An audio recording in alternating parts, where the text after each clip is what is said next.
ছাত্ৰ-ছাত্ৰীসকল, সঁফুৰা বৃত্তি পৰীক্ষা দ্বিতীয় শ্ৰেণী আৰু তৃতীয় শ্ৰেণীৰ বাবে যিটো যোৱা বছৰৰ কুৱেশ্যন পেপাৰখন মই লৈ আহিছোঁ। তোমালোকে জানাই যিকোনো পৰীক্ষা দিয়াৰ আগতে আগৰ কুৱেশ্যন পেপাৰ চোৱাটো বহুতেই ইম্পৰ্টেণ্ট। সেয়া সময় 2 ঘণ্টা থাকে আৰু ফুল মাৰ্কছ থাকে 100 নম্বৰ। ঠিক আছে, এতিয়া আমি প্ৰশ্নখিনি আলোচনা কৰিম। প্ৰথম প্ৰশ্ন আছিল তলৰ চিত্ৰৰ কেন্দ্ৰত কি বহুৱালে ইয়াৰ অৰ্থ পূৰ্ণ হ'ব। ইয়াত আছে নোম, ছাল, পাখি আৰু বাকলি। যদি আমি চাওঁ তেতিয়াহ'লে ইয়াত এনচাৰ দিয়া আছে প্ৰাণীৰ শক্তিৰ উৎস, প্ৰাণীৰ সৌন্দৰ্যৰ বাহক, প্ৰাণীৰ দেহৰ বাহ্যিক আৱৰণ। নোম, ছাল, পাখি আৰু বাকলিটো প্ৰাণীৰ দেহৰ বাহ্যিক আৱৰণ, অৰ্থাৎ এইটো বাহিৰত থাকে, হয় নহয়, বাহিৰৰ আৱৰণটো। তলৰ কোনখিনি সময়ত সাধাৰণতে ধাননি পথাৰবোৰ সেউজীয়া হৈ থাকে? তেতিয়াহ'লে আমি মাৰ্চ আৰু মে' মাহৰ ভিতৰত, মাৰ্চ, এপ্ৰিল, মে' সেইখিনিৰ ভিতৰত ধাননি পথাৰবোৰ সেউজীয়া হৈ পৰে, কাৰণ মাৰ্চ এপ্ৰিলৰ পৰা কি কৰা হয়, খেতি কৰিব আৰম্ভ কৰে। চুম্বক এডালে গজাল এটা আকৰ্ষণ কৰে, কিন্তু কাগজ এখন আকৰ্ষণ নকৰে, কিয়নো? গজালটো লোৰে নিৰ্মিত, চুম্বকে লোহে আকৰ্ষণ কৰে। ঠিক আছে, কাৰণ কাগজবিলাক আকৰ্ষণ নহয় যিহেতু। ঠিক আছে, কৈছে চুম্বক এডাল লো আকৰ্ষণ কৰে, কিন্তু কাগজ কিয় নকৰে? কাৰণ গজালটো লোৰে নিৰ্মিত, লো বস্তুহে চুম্বকে আকৰ্ষণ কৰে। এটুকুৰা লোৰ পৰা কমাৰে দা এখন গঢ় দিওঁতে লো টুকুৰাৰ কি সলনি হয়? লো টুকুৰাৰ আকৃতি সলনি হয়। ঠিক আছে, তলৰ কোনবিধ ফল সাধাৰণতে শীতকালত পোৱা যায়? তোমালোকে গম পাইছা। বৰ্তমান সময়ত আমি যদি চাওঁ বগৰী পাওঁ শীতকালত, কমলা, বিলাহী বৰ্তমান পাওঁ নাপাওঁ? কিন্তু আমি লিচুটো এতিয়া নাপাওঁ বা আম নাপাওঁ, গতিকে সেইটো হ'ব শুদ্ধ উত্তৰ। সূৰ্যটোক আমি পূব দিশত দেখা সময়টো হ'ল পুৱা। আমি সূৰ্যটোক পূব দিশত দেখা পাওঁ। তলৰ কোনবিধ প্ৰাণীৰ পোৱালীবোৰ পিতৃ মাতৃতকৈ সম্পূৰ্ণ পৃথক হয়? ভেকুলী। কাৰণ ভেকুলী দেখা পাইছা নহয়, কিন্তু পোৱালীটো একদম লালুকি অৱস্থাটো মাছৰ নিচিনা, হয় নহয়, প্ৰথম অৱস্থাত, গতিকে সম্পূৰ্ণ বেলেগ হৈ যায়। বিদ্যালয়ত শিক্ষা গ্ৰহণত আমাক কোনে কোনে সহায় কৰে? ছাত্ৰ-ছাত্ৰীসকল, তোমালোকে চেনেলটো ছাবস্ক্ৰাইব কৰি ৰাখিবা, কাৰণ আমি যিমান পাৰোঁ যিকোনো টেলেণ্ট চাৰ্চ এক্সামৰ সঁফুৰাই হওক বা অন্যান্য পৰীক্ষাবিলাক নেৰিটছৰ হওক, আটাইখিনি আমি ভিডিঅ' প্ৰস্তুত কৰি থাকোঁ। গতিকে অভিভাৱক তথা ছাত্ৰ-ছাত্ৰীসকলে চেনেলটো ছাবস্ক্ৰাইব কৰি ৰাখিব পাৰে। জানাই তোমালোকে ছাবস্ক্ৰাইব কৰিব আজিকালি সকলো ল'ৰা ছোৱালী এনে সৰুৰ পৰাই। তোমালোকে যিটো ৰঙা আছে ছাবস্ক্ৰাইব বুলি, তাতে তোমালোকে ক্লিক কৰি তোমালোকে ছাবস্ক্ৰাইব কৰি ৰাখিব পাৰা। বিদ্যালয়ৰ শিক্ষা গ্ৰহণত আমাক কোনে কোনে সহায় কৰে? সেইটো হৈছে শিক্ষক শিক্ষয়িত্ৰীক সহায় কৰে, অধ্যক্ষ বা প্ৰধান শিক্ষকে কৰে, চতুৰ্থ বৰ্গৰ কৰ্মচাৰীয়ে। শিক্ষা গ্ৰহণত কোনে সহায় কৰে? বিদ্যালয়ত শিক্ষা গ্ৰহণত আমাক কোনে সহায় কৰে? আটাইকেইটাই সহায় কৰে। ঠিক আছে, শিক্ষা গ্ৰহণত আমি আমাৰ দাঁতবোৰ নিতৌ কমেও দুবাৰ কি কৰিব লাগে?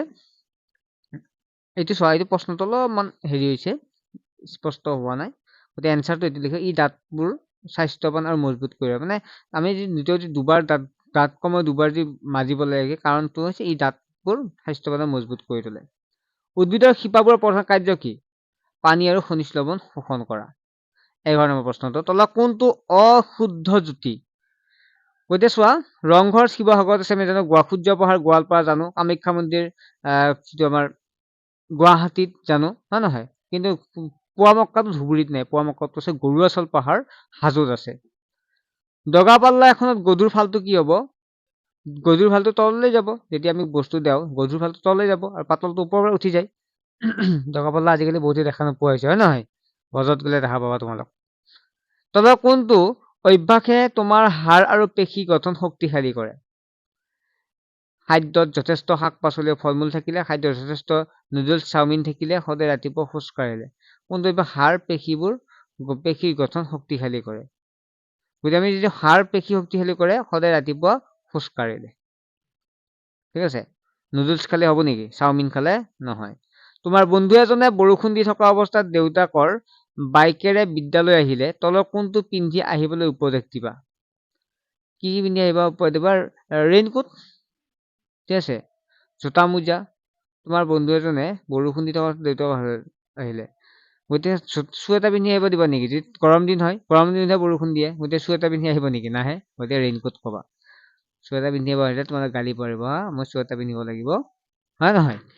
যিয়ে নহওক, নেক্সট 15 বছৰ ৰ'দত থিয় হৈ থকা ছোৱালী এজনীৰ ছাটো তলৰ কোনটো আটাইতকৈ ছুটি হ'ব? কোনটো সমান আটাইতকৈ ছুটি হ'ব কোনটো সময়ত মানে আটাইতকৈ ছুটি হ'ব ভৰ দুপৰীয়া ছুটি হয় নহয় এতিয়া তোমালোকে ৰাতিপুৱা চাবা তোমাৰ চাহটো তোমাৰ নিজৰ পোহৰটো বিৰাট ডাঙৰকে দেখাব ৰাতিপুৱা ওপৰৰ পৰা পৰা নহয় একদম কমকে দেখা পোৱা যায় গুটিৰ পৰা গছ গজাবলৈ হলে আমি তলৰ কোনবোৰ দিব লাগিব গতিকে আমি মাটি পানী বায়ু তাপ আটাইকেইটা হ'ব ইয়াৰ শুদ্ধ উত্তৰ গতিকে তোমালোকে গম পালা কিছুমান খাদ্য আমি ৰান্ধি খাওঁ কিয়নো ই খাদ্যৰ সোৱাদ বঢ়াই অনিষ্টকাৰী অণুজীৱ ধ্বংস কৰে আটাইবোৰ খাদ্য পচনত সহায় কৰে গতিকে এনচাৰটো হ'ব আটাইকেইটা হ'ব পাকস্থলীটো কাষৰ চিত্ৰত কোনটো অংশত থাকিব তোমালোকে দেখা পাইছা হ অংশত পাকস্থলী থাকিব 19 নম্বৰ পৃথিৱীৰ আটাইতকৈ ওচৰৰ নক্ষত্ৰ কোনটো হৈছে সূৰ্য হৈছে পৃথিৱীৰ আটাইতকৈ ওচৰৰ নক্ষত্ৰ তলত শুদ্ধ ক্ৰমটো বাছি উলিওৱা সূৰ্যৰ ক্ৰমটো হ'ব যিটো কটো হ'ব শুদ্ধ পাতৰ পিছত ফল ফলৰ পিছত ফুল স্বাধীনতা দিৱসত দিল্লী লালকিল্লাত কোনে পতাকা উত্তোলন কৰে আমাৰ দেশৰ প্ৰধানমন্ত্ৰী গৰাকীয়ে পতাকা উত্তোলন কৰে তোমাৰ খুৰাৰ দেউতাকৰ সম্বন্ধত কি হ'ব ককা হ'ব মানুহৰ তেজে তলত কোনবোৰ পৰিবহন কৰে মানুহৰ তেজে পাচিত খাদ্য অক্সিজেন একটো হ'ব শুদ্ধটো কটো 24 নম্বৰ পৃথিৱীখনক আগুৰি থকা বিভিন্ন গেছৰ তৰফটোক কি বুলি কোৱা হয় বায়ুমণ্ডল পৰ শুং থাকে ফৰ পাখি থাকে বৰ জলক্লুম থাকে পৰ মানে শুং থাকে বুলি কৈছে পঁইতাচোৰা শুং থাকে জানো ফৰ কি থাকে বুলি পাখি থাকে মাছৰটো পাখি থাকে পাখি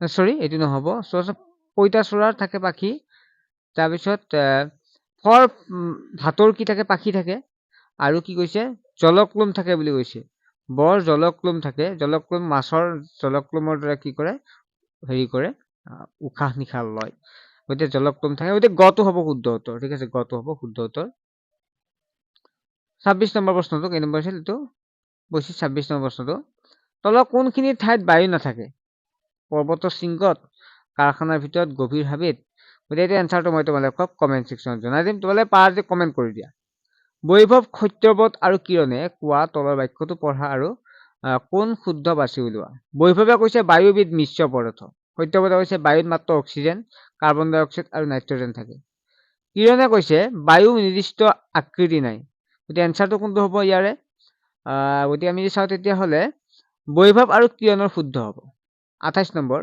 কাষৰ জলচক্ৰত 1 2 আৰু 3 স্থান ক্ৰমে তলত দিয়া কোনটো বহিলে শুদ্ধ হ'ব বাষ্পীভৱন বৰষুণ আৰু ঘনীভৱন হ'ব ইয়াৰ শুদ্ধ উত্তৰ 1 নম্বৰ বাষ্পীভৱন 2 নম্বৰ ঘনীভৱন হ'ব তাৰ পিছতহে বৰষুণ হয় নেক্সট হ'ল ডক্টৰে প্ৰত্যক্ষাক এইটো পঢ়ি চাবা পঢ়ি পেলাই কোনটো এনচাৰ হয় তোমালোকে কমেণ্ট ছেকশ্যনত জনাবাচোন ঠিক আছে এইটো তোমালোকক হোমৱৰ্ক দিলোঁ নেক্সট হৈছে হাঁহ ফৰিং ভেকুলী সাপ চিলনী এই খাদ্য শৃংখলটোৰ ভেকুলী নোহোৱা হ'লে কোনোতে কোনটো সংখ্যা হ্ৰাস পাব গতিকে এইটো হ'ব সাপটো হ্ৰাস পাব কোনোতে 21 28 40 18 7 37 উৰ্ধক্ৰমটো কিমান হ'ব 7 18 মানে সৰুৰ পৰা ডাঙৰলৈকে শটো হ'ব শুদ্ধ নেক্সট 32 নম্বৰ 7 পৰা 3 লিখিব পৰা দুটা সংখ্যাৰ সমষ্টি কিমান হ'ব দুটা 7 আৰু 3 লিখিব পৰা দুটা সংখ্যাৰ সমষ্টি কোনটো হ'ব 7 আৰু 3 লিখিব পৰা দুটা সংখ্যাৰ সমষ্টি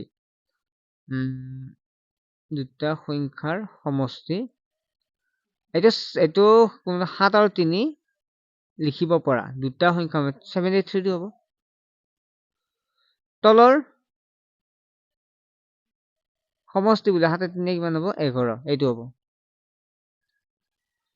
হ'ব অৰ্থাৎ গটো হ'ব শুদ্ধ উত্তৰ ভালকে স্পষ্ট হোৱা নাই কিন্তু ভালকে দেখা না ঘনক এটা পৃষ্ঠ কিমান থাকে 6খন থাকে পৃষ্ঠ 455 কিমান শতক আছে শতক প্ৰশ্নত কি আছে 4 আছে 4 শতক 395 পিছৰ প্ৰথমটো 4টা অংক বিশিষ্ট সংখ্যা হ'ল কিমান হ'ব 1000 পুৱা 9 বাজি 30 মিনিটৰ পৰা কিমান সময়ৰ পাছত 12 বাজিব 2 ঘণ্টা 30 মিনিটৰ 18 পৰা 15 পাৰ্থক্য তলৰ কোনটোৰ সৈতে সমান হ'ব ছাত্ৰছাত্ৰীসকল এইখিনি তোমালোকে মেথছখিনি নিজে পাৰিবা এবাৰ চেষ্টা কৰিব চাবচোন তাৰপিছত দিয়ে আছে অলপ ভালদৰে চালে পাই যাবা দুটা অংক বিশিষ্ট আটাইতকৈ ডাঙৰ সংখ্যাটো 25 ডাঙৰ সংখ্যাটো কিমানটা অংক থাকিব দুটা স্বাভাৱিক সংখ্যাৰ যোগফল সদায় এটা কি হ'ব এইটো বাৰু মই কৈ দিছোঁ দুটা স্বাভাৱিক সংখ্যা হ'ল 3 আৰু 2 3 দিয়ে 5 হ'ব বা 2 দিয়ে 4 হ'ব গতিকে এইটো কি হ'ব স্বাভাৱিক সংখ্যা হ'ব যুগ্ম অযুগ্ম গোটেইকেইটা হ'ব হৰটো হ'ব শুদ্ধ উত্তৰ বাকীখিনি তোমালোকক নেক্সট মই তোমালোকক ক্লাছত বুজাই দিম চেনেলটো ছাবস্ক্ৰাইব কৰি ৰাখিবা